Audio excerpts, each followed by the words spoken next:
So coming up next, we have Dr. Paula Cannon. Dr. Paula Cannon is an associate professor of microbiology at the Keck School of Medicine of USC, where she leads a research team that studies viruses, stem cells, and gene therapy. She obtained her PhD from the University of Liverpool in the United Kingdom and received postdoctoral training as an HIV scientist at both Oxford and Harvard universities. Welcome, Dr. Cannon. Hi there, thanks, Christian. Can somebody let me share my screen? Yes. You might have to do something secret. I think it's enabled. It should be enabled. Ah, perfect, thank you. I got it. Okay.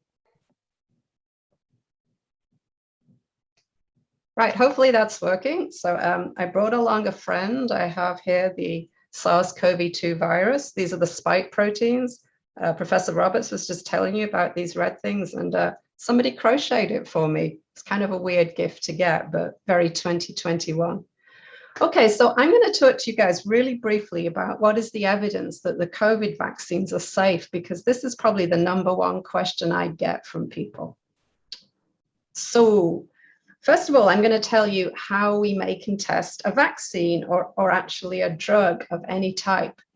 So first of all, a scientist like me has to come up with an idea for what they think might work as a vaccine and do some experiments in the lab to get at least some, preliminary ideas and data that this might work. And then what happens is, of course, we have to test out the vaccine in people. And so the very first tests that we do, we call them clinical trials. It's like a trial of whether or not the vaccine works. These are done in a very small number of people. And they're called phase 1 or phase 2 clinical trials. That's some of the jargon. And it's a very small amount of people, and half the people typically won't get vaccinated. Maybe they get like a placebo, which is just like an injection of water. They don't know. And the other half get the vaccine. And the main thing we're doing in these phase 1 and 2 clinical trials is we're just looking at safety. We want to make sure that at least with that first group of people, that nobody gets sick or has a bad reaction or something we're not expecting. Okay, so if your phase 1 and 2 clinical trials go well and nothing bad happens, then you get permission to scale it up and do what's called a phase 3 trial. So this is a bigger one, and it continues to look at whether or not the vaccine is safe and people don't have a bad reaction. But also now you have enough people that you can ask the question, does it actually work?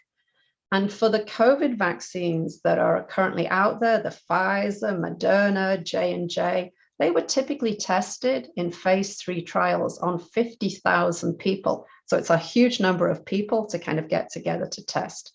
And when you have that many people, you really start to get an idea of, is the vaccine safe and does the vaccine work? So when those phase 3 clinical trials were finished, what happens is the companies that make the vaccine take the information from those trials and they bring it to, for example, the Food and Drug Administration, the FDA, who then look at their data. And then if everything looks good, they get permission and they get approval.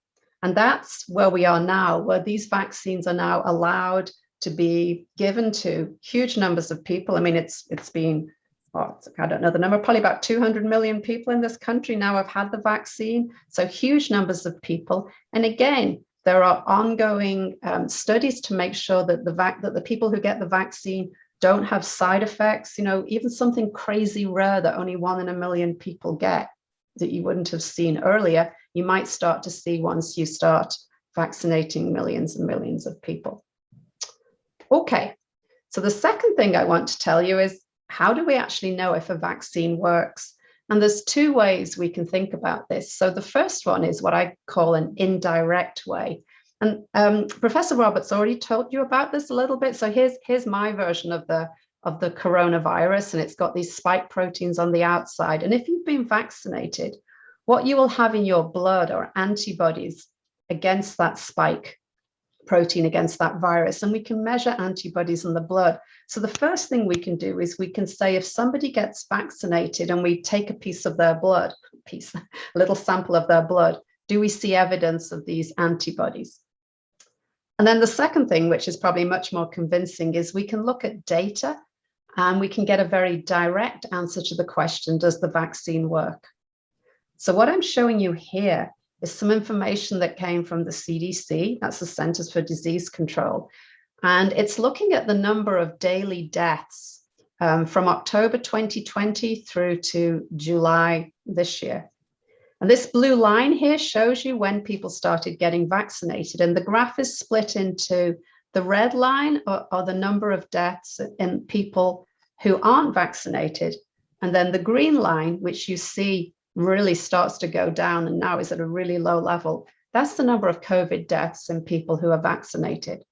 So when we start to see data like this, I think it's very convincing data that people who are vaccinated have a vanishingly small risk of dying from COVID compared to the unvaccinated people.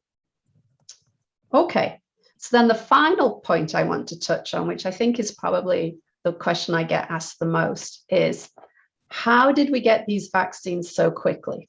Okay, so up at the top here, this is just a summary of, you remember the phases we went through. Scientists have to start on an idea. We have the small phase 1 and phase 2 trials, the larger phase 3 trials, and then we have ongoing monitoring of people who get the vaccine. And there are two main things that really helped. So first of all, in this green box here, I've called this a head start. Scientists, when they started working on COVID, didn't start from nothing. They actually had a pretty good blueprint about how to make these vaccines, especially because 10 years ago, they'd been making a vaccine against a related virus called the SARS virus. So they were able to take everything they'd learned making a vaccine against SARS and quickly make the changes they needed to make it a vaccine against COVID-19. And then the other reason, which is shown over here on the right, is basically money, okay? All these trials, all this work, it all happened very quickly because a lot of money was thrown at the problem. And normally things go a little bit slowly because these clinical trials are very expensive to perform. And so you want to wait until you've done, had some time to think about your phase 1 trial, your phase 2, before you move on to your phase 3. But because there was so much urgency and so much money was available, things were able to be done in a much faster time frame than normal. And even before we knew which of the various vaccines that were being tested was going to be the best ones, money was also invested to sort of start thinking about how we would manufacture these. So bottom line, a lot of money was risked, probably quite a lot of money got wasted, but we ended up with not just 1, but 3 excellent vaccines very, very quickly. So the bottom line is we did it quickly, but we didn't take shortcuts. We just got to compress everything in a shorter period of time because we spent a lot of money.